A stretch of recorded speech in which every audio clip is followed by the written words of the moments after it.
On m'a dit et redit que je n'étais la bienvenue à aucun événement familial. Alors, quand je me suis marié, je ne les ai pas invités. Et ils ont complètement perdu la tête, exigeant arranger les choses. Mais j'ai passé un seul appel qui a mis fin à tout cela. En grandissant, étant la plus jeune de 4 enfants, j'ai toujours pensé que les familles étaient censées vous soutenir. Il s'est avéré que la mienne avait une définition de la famille bien différente de la mienne. Je m'appelle Chloé, et voici l'histoire de comment je suis passé du statut de bouc émissaire de la famille à celui de la méchante qui a détruit leur petit monde de fantaisie parfait. Alerte spoiler, je ne regrette rien. Tout a commencé quand j'avais environ 18 ans. Mon frère aîné, Marc, allait épouser une femme nommée Béatrice, que ma mère adorait. Le mariage était une production énorme organisée dans un domaine privé, avec une liste d'invités qui coûtait probablement plus cher qu'un semestre à l'université. Tout le monde dans notre famille était impliqué d'une manière ou d'une autre. Marc était l'enfant prodige. Donc, naturellement, c'était l'événement du siècle, selon ma mère. Ma sœur Juliette était demoiselle d'honneur. Mon autre frère, Thomas, était garçon d'honneur. Mes parents organisaient le dîner de répétition et préparaient un discours élaboré qu'ils répétaient depuis des semaines. Pendant ce temps, on m'a dit que je pouvais venir à la cérémonie, mais pas à la réception, car l'espace était limité et la famille de Béatrice était très nombreuse. J'avais 18 ans. Je venais de terminer le lycée et j'allais commencer l'université. Je n'ai pas vraiment compris ce que cela signifiait à l'époque, mais je me souviens avoir pleuré dans ma chambre pendant que ma mère me disait d'arrêter de faire des histoires. Elle a dit, certaines personnes ne sont tout simplement pas sur la liste, et je devais apprendre que la vie n'est pas juste. Mon père n'a rien dit. Il ne le faisait jamais lorsqu'il s'agissait de désaccords avec maman. La cérémonie a eu lieu. Je me suis assise sur un banc avec ma grand-mère, qui a passé tout le temps à chuchoter à quel point Béatrice était belle et comment Marc avait vraiment décroché le gros lot. Après la fin de la cérémonie, ma grand-mère m'a ramené à la maison pendant que tout le monde allait faire la fête. J'ai passé la soirée à regarder la télévision seule dans notre salon, en mangeant des restes de pizza. Ce n'était que le début. Quand j'ai eu 20 ans, mes parents ont organisé une immense fête de remise de diplôme pour Juliette. Elle avait terminé ses études avec mention, et ils avaient loué l'arrière-salle d'un restaurant italien chic du centre-ville. La liste des invités comprenait des cousins éloignés que je n'avais rencontrés que 2 fois, des amis de la famille du groupe de l'église de mes parents, et à peu près toutes les personnes que mes parents avaient jamais connues. J'ai aidé à installer les décorations la veille, transportant des boîtes et suspendant des banderoles pendant des heures. Le jour de la fête, ma mère m'a prise à part. Elle m'a expliqué qu'il y avait eu un malentendu avec le restaurant sur le nombre de couverts et qu'ils étaient en surnombre. Quelqu'un devait rester à la maison. Et comme je commençais tout juste l'université et que les amis de Juliette de son programme de master venaient, il était logique que je passe mon tour. Elle m'a donné 40 € et m'a dit de commander à manger chez le traiteur chinois et de passer une bonne soirée tranquille. J'étais dévasté. Ma tante Martine a en fait confronté ma mère à ce sujet quand elle l'a appris, lui demandant pourquoi je n'étais pas là. Ma mère lui aurait dit que j'avais un projet scolaire à rendre et que je ne pouvais pas venir. Le mensonge était si désinvolte, si facile. La même année, Thomas s'est fiancé à sa petite amie, Amandine. La fête de fiançailles a eu lieu chez les parents d'Amandine, qui avaient un magnifique jardin avec des guirlandes lumineuses et une piscine. Je n'y ai pas été invité non plus. Cette fois, ma mère n'a même pas pris la peine de trouver une excuse. Elle a juste dit que c'était une réunion intime réservée aux amis proches et à la famille. J'ai fait remarquer que j'étais de la famille. Elle m'a lancé ce regard, le genre qui pourrait glacer le sang, et a dit, « Tu sais ce que je veux dire, Chloé ?» En fait, non, mais je commençais à comprendre. Vers le milieu de la vingtaine, le schéma était indéniable. Des dîners de la Toussaint où j'arrivais pour découvrir qu'ils avaient déjà mangé des heures plus tôt parce qu'ils pensaient que je ne venais pas. Des matins de Noël où tout le monde ouvrait les cadeaux ensemble, mais les miens étaient laissés dans une pile séparée pour que je les ouvre seul plus tard. Des fêtes d'anniversaire pour mes nièces et neveux où ma mère m'appelait la veille pour me suggérer de ne pas venir parce que je pourrais me sentir mal à l'aise, ne connaissant pas encore bien la famille d'Amandine. Les excuses étaient infinies et créatives. Trop de monde, pas assez de place, mauvais timing, dynamique gênante, contraintes budgétaires. Chaque rassemblement familial avait une raison pour laquelle, spécifiquement, je ne pouvais pas y assister. Ma thérapeute, la docteure Sylvie Martin, m'a dit plus tard que cela s'appelait le processus de bouc émissaire. Un membre de la famille est désigné comme l'étranger, le problème, celui qui ne s'intègre pas tout à fait. Cela devient une prophétie autoréalisatrice car l'exclusion elle-même crée de la distance et du ressentiment, qui sont ensuite utilisés comme justification pour une exclusion future. Mais à l'époque, je pensais juste que quelque chose n'allait pas chez moi. J'ai tout essayé pour arranger les choses. J'ai perdu du poids en pensant qu'ils étaient peut-être embarrassés par mon apparence. J'ai changé ma spécialité de l'art aux affaires en espérant qu'ils me prendraient plus au sérieux. Je me suis porté volontaire pour aider à chaque événement, pensant que si j'étais assez utile, ils voudraient de moi. Rien n'a fonctionné. La goutte d'eau qui a fait déborder le vase est arrivée lors de la fête du 10e anniversaire de Marc et Béatrice.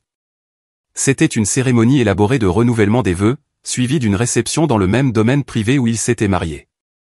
J'avais conduit 3 heures depuis là où je vivais à l'époque, apporté un cadeau coûteux et je me suis présenté dans ma plus belle robe. Ma mère m'a accueilli à la porte. Elle avait l'air horrifiée. « Chloé, qu'est-ce que tu fais ici ?» Je lui ai montré le texto que Juliette m'avait envoyé 2 semaines plus tôt avec tous les détails. Le visage de ma mère a traversé environ 5 émotions différentes avant de se fixer sur l'agacement. « Juliette n'était pas censée te parler de ça. C'est un événement familial privé. Quelque chose en moi a cédé. Je suis de la famille. Tu sais, ces événements deviennent compliqués quand tu es là. Les gens doivent faire attention à ce qu'ils disent et ça crée juste des tensions. Marc a spécifiquement dit qu'il voulait que ce soit sans drame. J'avais conduit 3 heures. J'avais acheté un cadeau. Je portais des talons qui me tuaient les pieds. Et on me renvoyait à la porte comme une démarcheuse indésirable. J'ai laissé le cadeau sur une table dans l'entrée et je suis retourné à ma voiture. Je n'ai pas pleuré. J'en avais fini de pleurer pour ces gens. C'était il y a 3 ans. J'avais 31 ans. Peu de temps après ce désastre, j'ai rencontré Romain par l'intermédiaire d'un ami commun lors d'un dîner.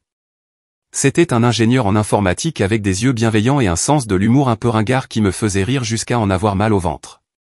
Notre premier rendez-vous s'est transformé en une conversation de 6 heures autour d'un café qui avait refroidi depuis longtemps. Au bout de 3 mois, je savais qu'il était différent. Au bout de 6 mois, je l'avais présenté à mes amis, mais j'avais gardé ma famille à distance. 1 an plus tard, il m'a demandé en mariage sur un sentier de randonnée au coucher du soleil, et j'ai dit oui sans hésitation. Nous avons commencé à planifier le mariage immédiatement. Une petite cérémonie, peut-être 70 personnes, dans un lieu magnifique dans les montagnes à environ 2 heures de la ville. La famille de Romain a été impliquée dès le premier jour. Sa mère m'a aidé à choisir les fleurs. Sa sœur était ma demoiselle d'honneur. Son père plaisantait en disant qu'il avait enfin une fille. La question de ma propre famille est apparue lors d'une de nos sessions de planification. La mère de Romain, Lydie, a demandé si mes parents avaient des restrictions alimentaires pour le menu du traiteur. Ils ne viennent pas, ai-je dit simplement. La pièce est devenue silencieuse. Romain a serré ma main sous la table. Il connaissait des bribes de mon histoire, mais je ne lui avais jamais tout raconté en détail. Lydie avait l'air vraiment confuse. Il s'est passé quelque chose ? Ils ont clairement fait savoir au fil des ans que je n'étais pas la bienvenue aux événements familiaux. Je leur rends simplement l'appareil. Le père de Romain, Thierry, a posé son stylo. Je suis désolé. Pourriez-vous répéter cela? Alors, je leur ai tout raconté. Chaque anniversaire exclu, chaque fête manquée, chaque fois où j'avais été renvoyé ou désinvité ou prié de partir plus tôt. Romain en avait entendu une partie, mais entendre toute la chronologie exposée de manière séquentielle semblait l'affecter profondément. Sa mâchoire se contractait sans cesse. Lydie a carrément pleuré. Ces gens ne te méritent pas à leurs événements, encore moins aux tiens. Nous avons finalisé la liste des invités sans un seul membre de ma famille biologique dessus. Mes parents, mes frères et sœurs, leurs conjoints, leurs enfants, aucun d'entre eux n'a reçu d'invitation. C'était à la fois terrifiant et libérateur. Les invitations sont parties 6 semaines avant le mariage. C'étaient de magnifiques cartes couleur crème avec une calligraphie vert forêt. La famille de Romain représentait environ 50 des 70 invités. Le reste était composé de mes amis de l'université, de mes collègues et de quelques personnes du club de lecture que j'avais rejoint l'année précédente. Pendant 3 semaines, je n'ai eu aucune nouvelle de ma famille. Je m'attendais à moitié à des appels téléphoniques furieux ou à des textos culpabilisants, mais il n'y a eu que le silence. J'ai failli me convaincre qu'ils s'en fichaient. Puis Juliette m'a appelé un mardi soir alors que je préparais le dîner. J'ai failli ne pas répondre, mais la curiosité l'a emporté. Chloé, nous devons parler de cette histoire de mariage. J'ai remué la sauce des pâtes et j'ai attendu. Maman vient d'apprendre que tu te maries et qu'aucun de nous n'est invité. Elle est absolument anéantie. Comment l'a-t-elle appris? Amandine a vu quelque chose sur Facebook d'un de tes amis. La publication mentionnait ton mariage à venir, et quand Amandine a demandé à maman à ce sujet, elle n'avait aucune idée de quoi elle parlait. Je n'ai pas pu m'empêcher de rire. Alors, si je comprends bien. Après des années à m'exclure de chaque événement familial, maman est contrariée de ne pas être invitée au mien. C'est différent, Chloé. Nous sommes ta famille. L'êtes-vous vraiment? Parce que la famille, d'habitude, se soutient. La famille s'inclut mutuellement. La famille ne renvoie pas les gens à la porte. Juliette a soupiré de manière dramatique. Tu es incroyablement égoïste. Maman est dévastée. Marc est furieux. Thomas pense que tu te montres revancharde. Bien. Quoi? J'ai dit, bien. Je suis contente qu'ils soient contrariés. Peut-être que maintenant, ils auront une petite idée de ce que j'ai ressenti pendant les 16 dernières années. Nous essayons d'arranger les choses ici et tu nous le jettes à la figure. Personne n'essaie d'arranger quoi que ce soit, Juliette. Vous essayez de contrôler le récit pour pouvoir tous assister à une fête. Il y a une différence. Elle m'a raccroché au nez. Romain, qui avait écouté depuis le seuil de la porte, est venu et m'a entouré de ses bras. Ça va? Oui, en fait, je vais très bien. Les appels ont commencé à être quotidiens après cela. Marc a appelé pour me dire que j'étais immature et que la famille pardonne à la famille. Je lui ai rappelé sa fête d'anniversaire et j'ai raccroché. Thomas a envoyé un long texto sur le fait que nos parents vieillissaient et que je regretterais d'avoir créé cette division. Je n'ai pas répondu. Ma mère a laissé un message vocal en pleurant, disant qu'elle avait toujours fait de son mieux et ne comprenait pas d'où venait cette hostilité. Ce message a failli me briser. Presque. 2 semaines avant le mariage, mon père a appelé. C'était significatif car mon père ne m'appelait jamais. Il me parlait à peine, même quand nous étions dans la même pièce. Chloé, ta mère veut parler de venir au mariage. La réponse est non. Elle est prête à s'excuser pour tout sentiment blessé. Des sentiments blessés? Papa, elle m'a renvoyé à la porte de la fête d'anniversaire de Marc. Ce n'était pas des sentiments blessés. C'était un rejet actif. Elle dit que c'était un malentendu. Un malentendu qui se produit constamment depuis 16 ans. Il est resté silencieux un moment. Que attends-tu de nous, Chloé? La question m'a prise au dépourvu. Je n'attends plus rien de vous. Je voulais être incluse. Je voulais faire partie de la famille, mais j'ai accepté que ça n'arrivera jamais. Alors, tu vas juste nous couper les ponts? Je fais exactement ce que vous m'avez tous fait. Je suis juste plus honnête à ce sujet. Il a raccroché sans dire au revoir. La semaine du mariage, les choses ont dégénéré. Ma mère s'est présentée à mon appartement sans prévenir un mercredi après-midi. Je travaillais à domicile et j'ai ouvert la porte en jogging et en t-shirt taché de café. Chloé, nous devons arranger ça. Il n'y a rien à arranger, maman. Je suis ta mère. Je mérite d'être à ton mariage. L'audace de cette déclaration m'a presque fait rire. Tu as passé des années à me dire que je ne méritais pas d'être aux événements familiaux. Pourquoi est-ce différent? Parce que c'est ton mariage. C'est important. Et le mariage de Marc n'était pas important? La fête de remise de diplôme de Juliette n'était pas importante? Tous les Noëls et toutes les Toussaints que j'ai manqués n'étaient pas importants. Elle avait l'air sincèrement perplexe, comme si elle ne pouvait pas comprendre pourquoi j'étais si difficile.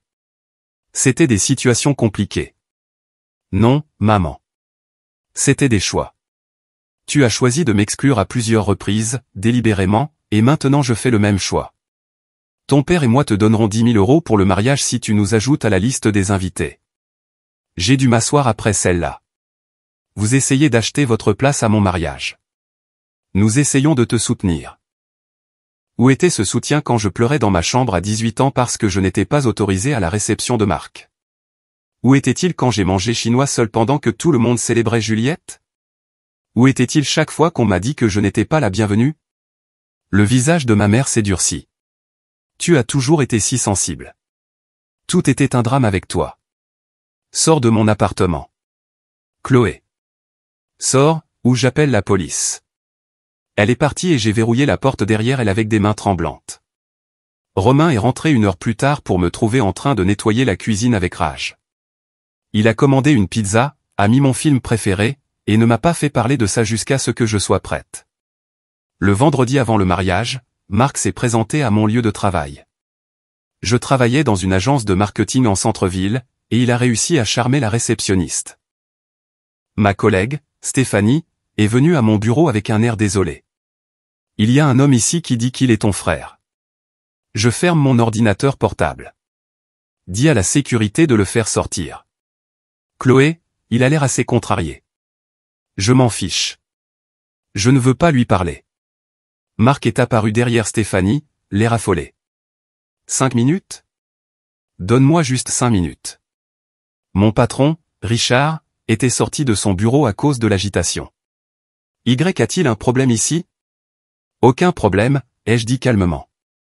Cette personne s'en va. Marc a ignoré tout le monde et s'est concentré sur moi. Maman est à l'hôpital. Mon estomac s'est noué. Quoi?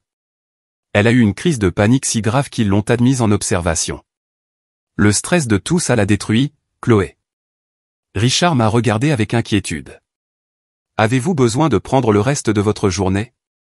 J'ai regardé Marc. Vraiment. Je l'ai regardé. Il jouait la carte de la culpabilité, utilisant la santé de notre mère comme une arme. C'était manipulateur et transparent, et j'étais si fatigué de tomber dans le panneau. Est-ce qu'elle est en train de mourir? Marc a semblé choqué. Quoi? Non, elle est. Est-elle en danger immédiat? Le médecin a dit qu'elle est stable, mais... Alors elle ira bien. Richard, je n'ai pas besoin de prendre de congé. Marc, tu dois partir avant que je ne fasse appel à la sécurité pour te faire sortir. Tu vas vraiment faire ça? Tu vas laisser notre mère souffrir à cause d'une rancune? Je vais protéger ma tranquillité d'esprit parce que votre famille a passé des années à me faire sentir sans valeur. Il y a une différence. La sécurité a fini par escorter Marc à l'extérieur. Il a crié quelque chose sur le fait que j'étais sans cœur alors qu'il le conduisait à l'ascenseur. La moitié de mon bureau avait été témoin de toute la scène. Je me suis rassise à mon bureau, j'ai ouvert mon ordinateur portable et je me suis remise au travail. Mes mains tremblaient, mais je n'ai pas pleuré. Stéphanie m'a apporté un café 1 heure plus tard. Ça va? J'y arrive. Le mariage était le samedi. La matinée a commencé avec des mimosas et des rires à l'hôtel où mes demoiselles d'honneur et moi nous préparions. Émilie, la sœur de Romain, m'a maquillée pendant que ma meilleure amie de l'université, Morgane, me bouclait les cheveux. La robe était parfaite. Une simple robe de coupe trapèze avec des manches en dentelle qui me faisait me sentir belle. Mon téléphone a sonné vers midi. Numéro inconnu. J'ai failli ne pas répondre, mais quelque chose m'a poussé à décrocher. Chloé, c'est Béatrice, la femme de Marc. Je n'avais pas eu de nouvelles d'elle directement depuis des années. Qu'est-ce que tu veux, Béatrice? J'appelle pour te supplier de reconsidérer. Ta famille est en train de s'effondrer à cause de ça. Ma famille s'est effondrée il y a longtemps. Ils le remarquent juste maintenant parce que ce sont eux qui sont exclus pour une fois. Marc est anéanti. Ta mère est sous anxiolytique. Thomas et Amandine parlent de ne pas venir à Noël cette année parce que toute la dynamique familiale est détruite. Ça ressemble à beaucoup de problèmes qui n'ont rien à voir avec moi. Comment peux-tu être si froide? Des années de pratique. J'ai raccroché et éteint mon téléphone. Émilie m'a serré l'épaule. Tu vas y arriver. Le lieu était parfait. Des guirlandes lumineuses pendaient entre les arbres. Des fleurs décoraient chaque surface. Et la vue sur la montagne derrière l'hôtel était à couper le souffle. 70 personnes qui m'aimaient vraiment remplissaient les sièges. Les parents de Romain étaient assis au premier rang, l'air fiers. Mes amis du club de lecture s'essuyaient les yeux avant même que la cérémonie ne commence. J'ai descendu l'allée seul. Pas de père pour me donner, car donner quelqu'un implique une possession et je n'avais de toute façon jamais appartenu à ma famille. Romain pleurait avant que j'aie fait la moitié du chemin. Ses vœux mentionnaient la construction d'une nouvelle définition de la famille ensemble, Une famille basée sur le choix plutôt que sur l'obligation. Les miens mentionnaient le fait de trouver un foyer chez des gens qui se montraient présents. La réception était parfaite. Le dîner était délicieux. Les discours étaient sincères. Et la danse a duré jusqu'à ce que le personnel du lieu doive poliment nous mettre dehors. La grand-mère de Romain, qui avait 83 ans et était hilarante, s'est enivrée au champagne et a raconté des histoires inappropriées sur Romain enfant. Le discours de Morgane mentionnait comment elle m'avait vu grandir, d'une triste étudiante de première année à quelqu'un qui connaissait sa valeur. À aucun moment je n'ai souhaité que ma famille biologique soit là. À aucun moment je n'ai senti qu'il manquait quelque chose. Le problème a commencé pendant notre lune de miel. Romain et moi étions partis au Costa Rica pour 2 semaines, forêt tropicale, plage et absolument aucun contact avec le monde extérieur. Nous avions tous les deux éteint nos téléphones et les avions laissés dans le coffre-fort de l'hôtel. Quand nous sommes revenus et que j'ai finalement rallumé mon téléphone, j'avais 389 messages en attente. Les premiers venaient de Juliette, de plus en plus en colère, puis de Thomas, puis de Marc, puis de numéros que je ne reconnaissais pas. Des messages vocaux de ma mère qui commençaient par des supplications et se terminaient par des menaces. Des textos de membres de la famille élargie à qui je n'avais pas parlé depuis des années, disant tous des variations de « Comment as-tu pu ?» Le message le plus récent venait de ma tante Martine, la sœur de ma mère. « Appelle-moi immédiatement. Ça a été trop loin. » J'ai appelé Martine pendant que Romain défaisait les valises. Elle a répondu à la première sonnerie. « Chloé, Dieu merci. Nous devons parler de ta mère. » « Qu'est-ce qu'il y a avec elle ? » ?»« Elle menace de te poursuivre en justice. » J'ai éclaté de rire. « Me poursuivre pourquoi ? » Détresse émotionnelle. Elle a parlé à un avocat pour engager des poursuites judiciaires pour le traumatisme que tu as causé en excluant la famille de ton mariage. C'est la chose la plus ridicule que j'ai jamais entendue. Elle est sérieuse, Chloé.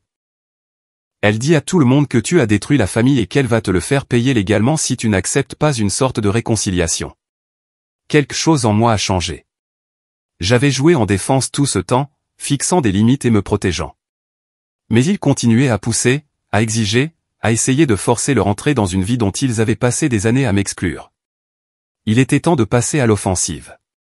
Dis à maman que si elle veut engager des poursuites, elle est libre d'essayer. Mais j'ai besoin que tu fasses quelque chose pour moi d'abord. Quoi ? J'ai besoin que tu repenses aux 16 dernières années. Pense à chaque événement dont j'ai été exclu. Chaque fois que maman a trouvé des excuses pour que je ne puisse pas venir. Chaque fois que papa est resté silencieux pendant qu'on me mettait à l'écart. Tu étais là pour une partie de tout ça. Tu l'as remise en question à la fête de remise de diplôme de Juliette. Martine est restée silencieuse. Si maman veut aller en justice, je serai heureuse de fournir des documents. J'ai gardé chaque texto, chaque email, chaque message vocal. J'ai des témoins qui peuvent attester du schéma d'exclusion. J'ai une thérapeute qui peut parler de l'impact psychologique. Et je tais toi, tante Martine, qui a confronté maman directement au sujet de mon exclusion. Chloé, je ne veux pas être entraînée là-dedans. Tu y es déjà. Tout le monde y est, parce que maman a fait le choix d'utiliser les événements familiaux comme des armes et maintenant elle en subit les conséquences. Alors, voici ce qui va se passer. Tu vas dire à maman que si elle engage la moindre action en justice, je la poursuivrai à mon tour pour détresse émotionnelle et harcèlement, et je gagnerai parce que, moi, j'ai des preuves. Tu bluffes. Essaie-moi. J'ai raccroché et j'ai immédiatement appelé la docteure Martin. Elle était en vacances mais a répondu en voyant mon nom. Chloé, tout va bien ? J'ai besoin de la documentation de nos séances discutant de l'exclusion familiale. À quel point pouvez-vous être détaillé sans violer la confidentialité ? Si vous signez une autorisation, je peux fournir un résumé professionnel des problèmes thérapeutiques que nous avons abordés, y compris les schémas de bouc émissaire familial et leur impact psychologique. Pourquoi ? Je lui ai expliqué la situation. La docteure Martin est restée silencieuse un long moment.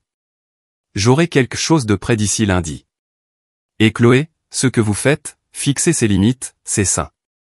Ne les laissez pas vous convaincre du contraire. Ensuite, j'ai appelé un avocat. Maître Bernard Fournier m'avait été recommandé par un ami qui avait traversé une situation familiale compliquée. J'ai tout expliqué par téléphone et il m'a demandé de venir lundi matin. Apportez toute la documentation que vous avez. Texto, email, messages vocaux, tout ce qui montre le schéma d'exclusion. J'ai passé le dimanche à organiser 16 ans de preuves. Des captures d'écran de messages où j'étais désinvité d'événements. Des emails trouvant des excuses pour que je ne puisse pas venir. Les messages vocaux de la récente campagne de ma mère. J'ai créé un document chronologique avec des dates, des événements et des exemples spécifiques d'exclusion. C'était accablant, exposé en noir et blanc, le schéma était indéniable. Lundi matin, je me suis assise dans le bureau de Maître Fournier et je l'ai regardé tout examiner. Son expression devenait de plus en plus sombre. C'est un cas d'école de harcèlement et de violence psychologique.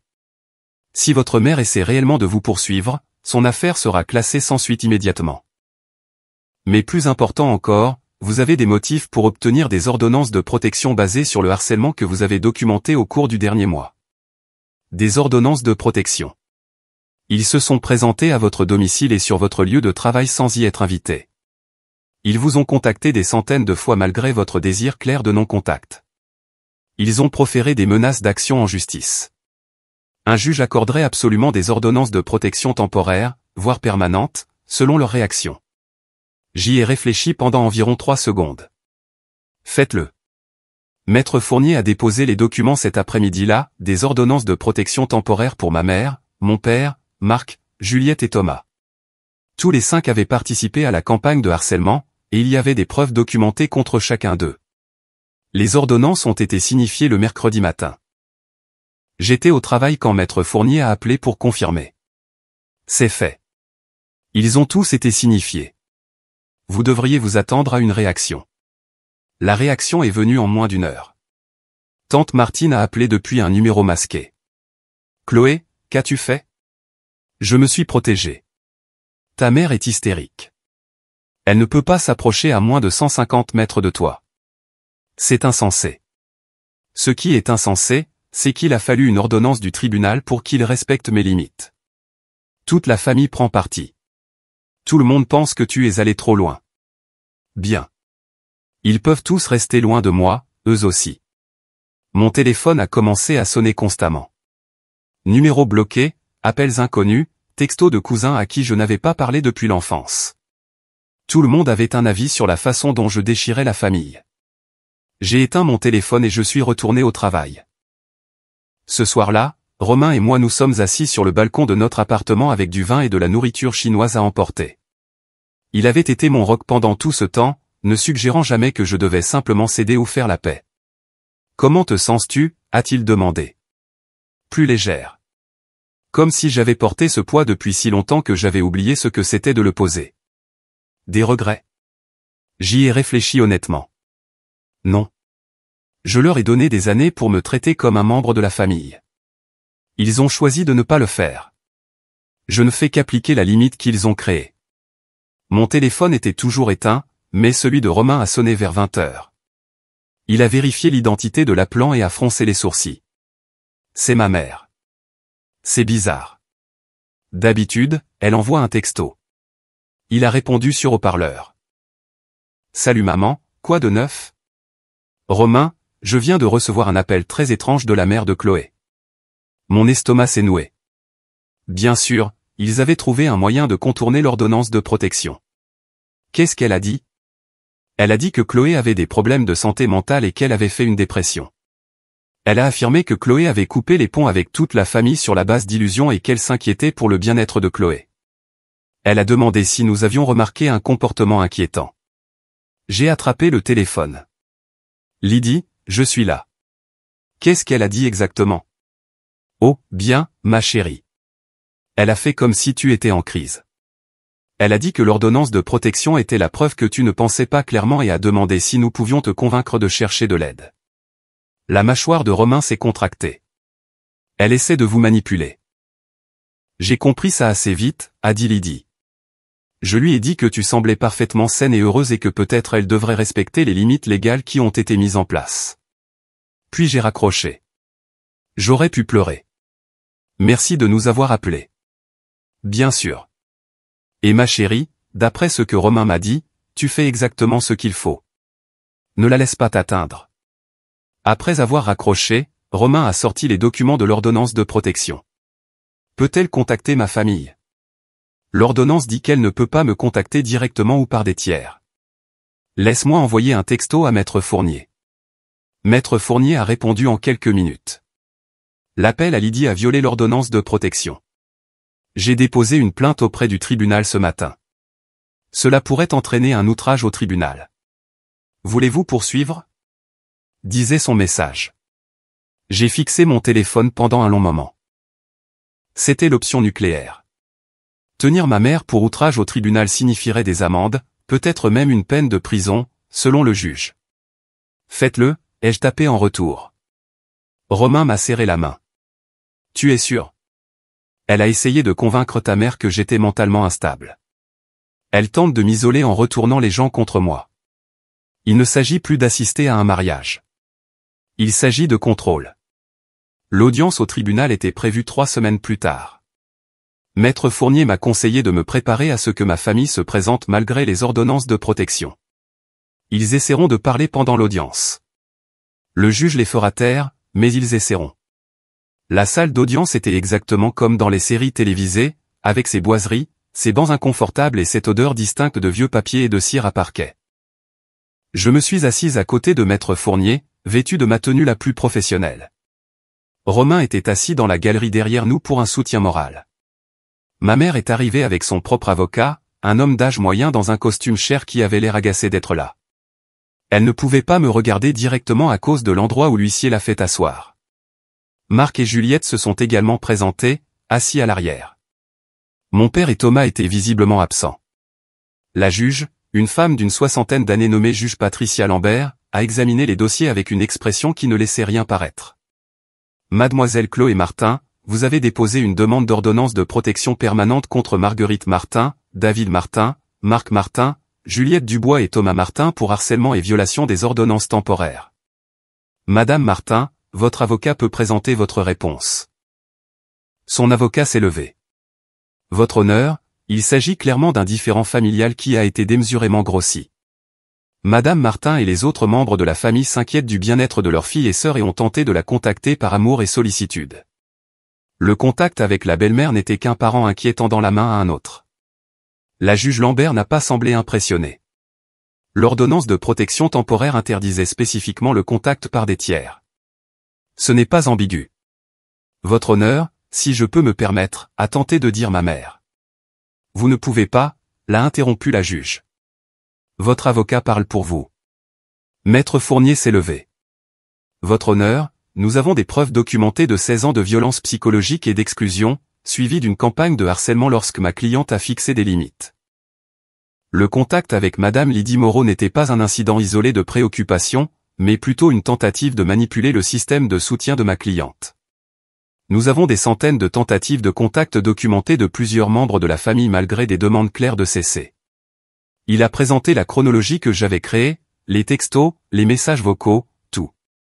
La juge Lambert a tout examiné en silence.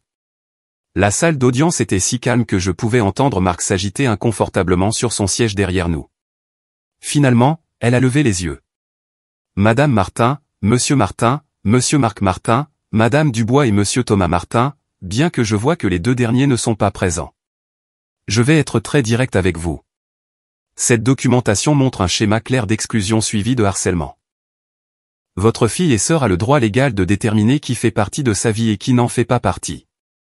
La tentative de contacter sa belle-mère avec des informations trompeuses sur sa santé mentale est particulièrement préoccupante, car elle semble conçue pour l'isoler et la discréditer.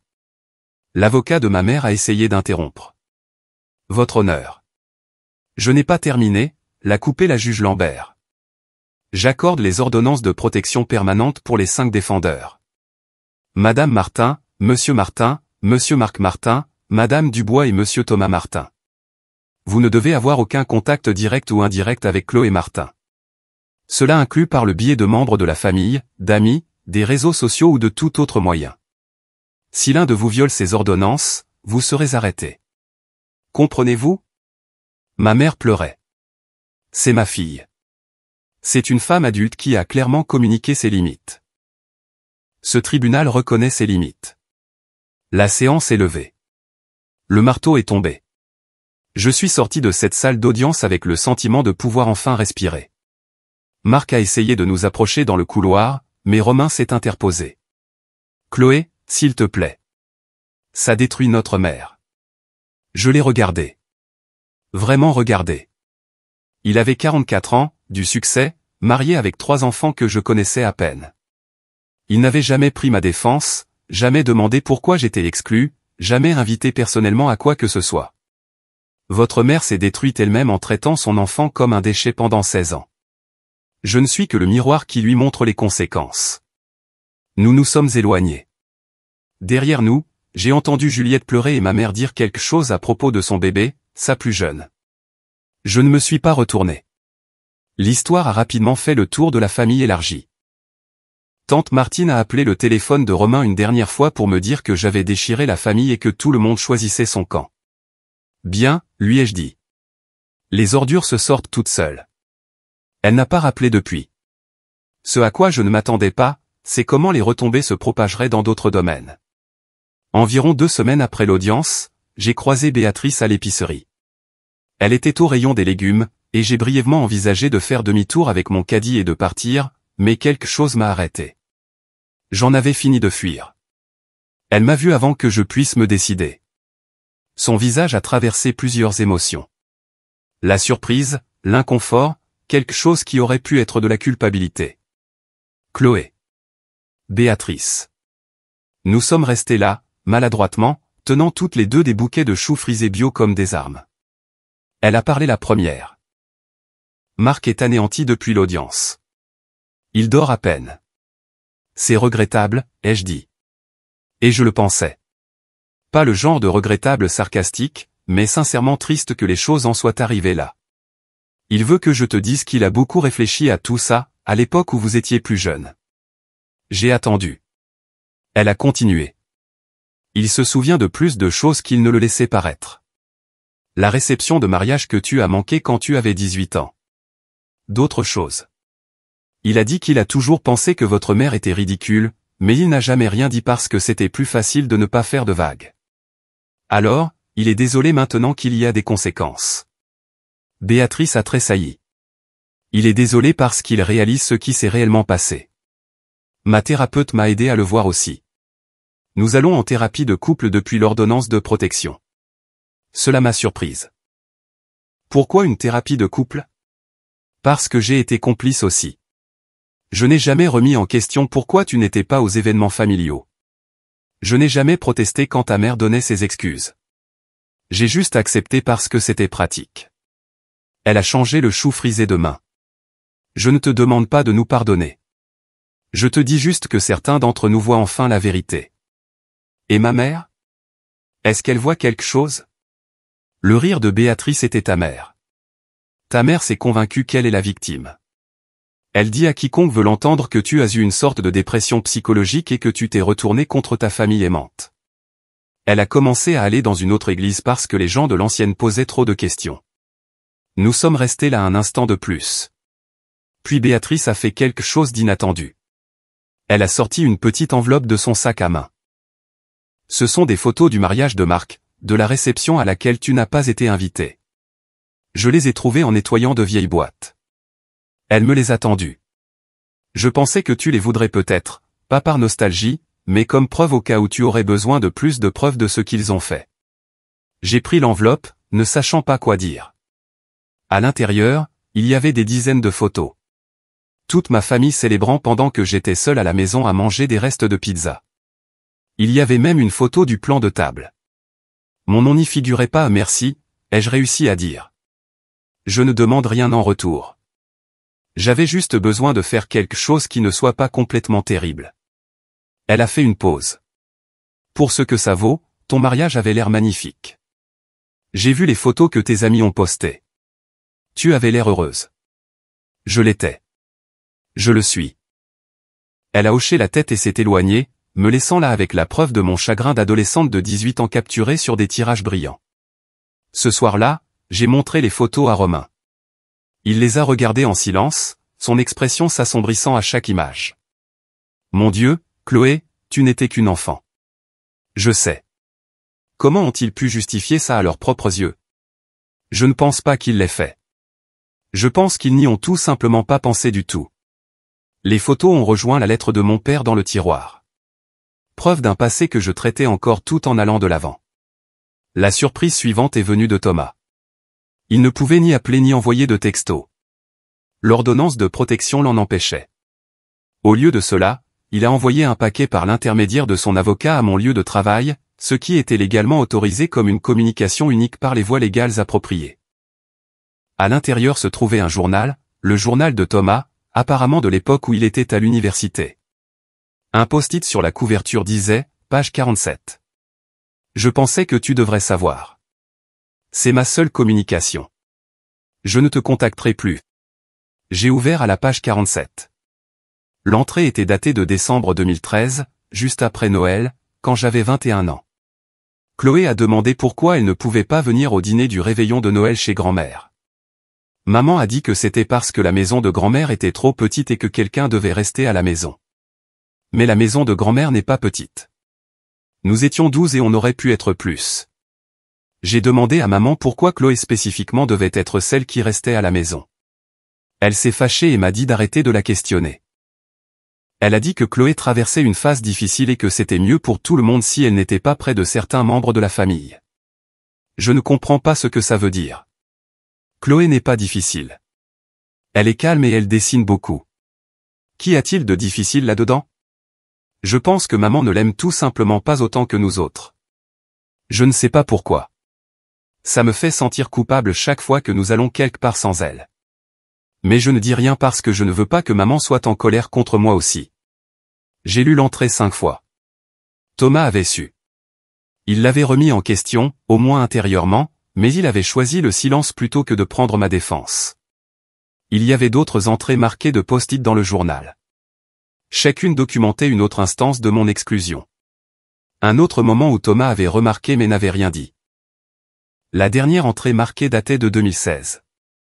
J'ai arrêté d'écrire sur le fait que Chloé est laissée de côté. Ça arrive si souvent maintenant que ça prendrait tout le journal. Je me sens comme un lâche de ne rien dire, mais Marc ne dit rien non plus. Et Juliette est activement d'accord avec maman, alors quelle différence cela ferait-il? Parfois, je pense à demander à Chloé si elle va bien, mais je ne saurais pas quoi dire. Désolé, maman te traite comme un déchet et nous autres, on regarde sans rien faire. Ça semble pire que de ne rien dire du tout. Le paquet contenait également une lettre envoyée par son avocat. Chloé, je ne m'attends pas à ce que tu me pardonnes. J'envoie ceci par les voies légales comme une communication unique, et je ne violerai pas l'ordonnance de protection en te contactant à nouveau. Je pense que tu mérites de savoir qu'au moins l'un de nous a remarqué ce qui se passait. J'ai remarqué, et je n'ai rien fait, ce qui me rend peut-être pire que maman et Juliette, qui semblaient sincèrement inconscientes de leur propre cruauté. J'ai choisi mon confort au détriment de ton bien-être à plusieurs reprises pendant des années. L'ordonnance de protection, l'audience au tribunal, tout ça. Ça m'a fait ressortir ces vieux journaux et affronter ce que j'avais choisi d'oublier. Tu mérites mieux de notre part à tous, mais surtout de la mienne. J'étais assez vieux pour savoir mieux et trop lâche pour faire mieux. J'espère que tu es heureuse maintenant. Je le pense sincèrement. Thomas. Romain m'a trouvé en pleurs sur le canapé quand il est rentré du travail, le journal ouvert sur mes genoux. Qu'est-ce qui s'est passé? Je lui ai montré. Il a lu plusieurs entrées, puis a posé le journal avec précaution. Comment te sens-tu? Je ne sais pas valider, en colère, triste, tout ça à la fois. C'est normal. Il savait, Romain. Pendant des années, il savait que c'était mal et il a juste laissé faire. Oui. Une partie de moi veut répondre et lui dire que ce n'est pas grave, que je comprends qu'il était jeune et effrayé, mais ce n'est pas grave, n'est-ce pas? Non, a dit doucement Romain. Ce n'est pas grave. Et tu ne lui dois pas l'absolution juste parce qu'il se sent enfin coupable. Le journal a rejoint les photos dans le tiroir, preuve d'une famille qui m'a fait défaut en temps réel avec des témoins qui ont choisi le silence. Cela fait 4 mois depuis le mariage maintenant. Romain et moi nous sommes magnifiquement installés dans la vie de couple. Nous organisons des dîners avec sa famille toutes les 2 semaines. Mes amis du club de lecture m'organisent des brunchs surprises. Mes collègues sont devenus de vrais amis, des gens qui se montrent présents et se soutiennent mutuellement. J'ai construit la famille que j'ai toujours voulu, juste pas avec les personnes avec qui je partage mon ADN. La semaine dernière, mon avocat m'a appelé. L'avocat de Thomas l'avait contacté avec une demande. Mon père voulait m'envoyer une lettre, mais étant donné l'ordonnance de protection, il avait besoin de ma permission écrite explicite pour le faire sans violer l'ordonnance du tribunal. J'y ai réfléchi pendant 2 jours. Finalement, j'ai dit à Maître Fournier de l'autoriser. Une lettre, c'était tout. Elle est arrivée une semaine plus tard, écrite de l'écriture soignée de mon père. Chloé, je suis désolé. J'aurais dû dire quelque chose il y a des années. J'aurais dû te protéger. Je n'ai pas compris ce que ta mère faisait jusqu'à ce qu'il soit trop tard. Et à ce moment-là, je ne savais pas comment arranger les choses. Je ne demande ni pardon ni contact. Je voulais juste que tu saches que je le vois maintenant et que je suis désolé. Je l'ai lu 3 fois. Puis je l'ai mise dans le tiroir avec le journal de Thomas et les photos du mariage de Marc et je suis retourné préparer le dîner avec mon mari. Peut-être qu'un jour je répondrai. Peut-être pas. Le fait est que c'est mon choix maintenant. J'ai arrêté de vérifier les réseaux sociaux pour des nouvelles de ma famille. J'ai bloqué des numéros et filtré des emails. J'ai créé une vie où leur présence n'est pas une blessure constante. Ma thérapeute dit que je m'épanouis. La mère de Romain dit que je suis rayonnante. Mes amis disent qu'ils ne m'ont jamais vue aussi heureuse. Je le suis. La morale de cette histoire n'est pas que couper les ponts avec sa famille est toujours la solution. C'est qu'on apprend aux gens comment nous traiter. Et parfois, la chose la plus bienveillante que vous puissiez faire pour vous-même est de vous éloigner des gens qui refusent d'apprendre. J'ai passé des années à croire que j'étais le problème. Que si seulement je pouvais être meilleure, ou différente, ou plus utile, ils voudraient de moi. La vérité, c'est qu'il n'y a jamais eu rien de mal chez moi. Le problème, c'est que je n'arrêtais pas d'essayer de forcer des gens à m'aimer alors qu'ils avaient déjà décidé que je n'en valais pas la peine. Alors, j'ai trouvé des gens qui pensaient que j'en valais la peine. J'ai épousé un homme qui pense que j'ai décroché la lune. J'ai des amis qui se présentent sans qu'on le leur demande. J'ai des beaux-parents qui me considèrent comme une fille.